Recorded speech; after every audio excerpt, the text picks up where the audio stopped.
আমরা দেখেছি তারেক রহমান সাহেব নির্বাচনের আগে উত্তরবঙ্গ সহ বিভিন্ন সমাবেশে গণভোটে হায়ের পক্ষে ভোট চেয়েছিলেন।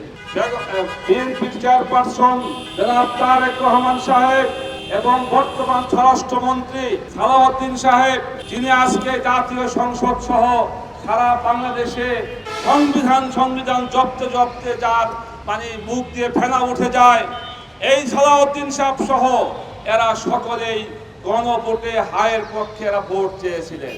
আমরা দেখেছি তারেক রহমান সাহেব নির্বাচনের আগে উত্তরবঙ্গ সহ বিভিন্ন সমাবেশে গণভোটে হায়ের পক্ষে ভোট চেয়েছিলেন। আজকে বাংলাদেশের 70% জনগণ গণভোটে হায়ের পক্ষে ভোট দিয়ে হা জয়যুক্ত করেছে। আমরা দেখলাম বিএনপি সরকার গঠন করলো। সরকার গঠন করার পরে তারা জাতীয় সংসদে 2/3 মেজরিটির পাওয়ারে এবং ক্ষমতার গরমে তারা আজকে গণভোটকে অবৈধ বলা শুরু করেছে। আমি জিজ্ঞাসা করতে চাই, নির্বাচন কমিশনের একই তফসিলে 2টি ইলেকশন হয়েছে, একটি জাতীয় সংসদ নির্বাচন, আরেকটি হলো গণভোট। এর মধ্যে ক্ষমতায় যাওয়ার আগে 2টি ভোটেই বৈধ ছিল, জায়েজ ছিল। আজকে ক্ষমতায় যাওয়ার পরে তাদের সুবিধার জন্য, ফ্যাসিবাদ কায়েম করার জন্য আজকে গণভোট অবৈধ হয়ে গিয়েছে। প্রিয় ভাইরা, আজকে আমরা সরকারের মনোভাব বুঝতে পেরেছি, জনগণ বুঝতে পেরেছে।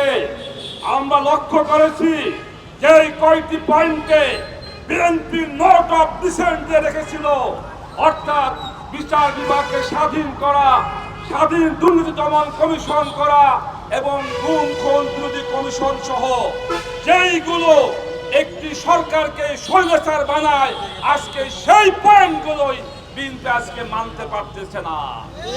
এর দ্বারা আমরা বুঝতেছি বিএনপি সেই পতিত স্বৈরাচারের পথে হাঁটা শুরু করেছে।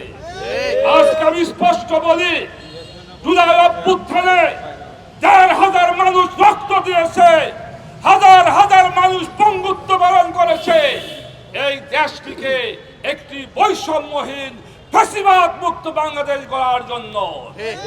আজকে বিএনপি ক্ষমতায় এসে তারা জুলাই সনদকে আসছে তারা তুচ্ছ মনে করতেছে এবং তারা ক্ষমতার জোরে যা ইচ্ছে তাই তারা করতেছে। পরিষ্কার বলি, গণভোটের রায় কার্যকর করা না হলে 15 বছরে খুনি শেখ হাসিনা জনগণের সাথে প্রতারণা করে যেই পথে গিয়েছে, আপনারাও সেই পথে যেতে হতে পারে। জনগণ খেপে গেলে তাহলে আপনার এই ক্ষমতার মস্তকে টিকে থাকা সম্ভব হবে না।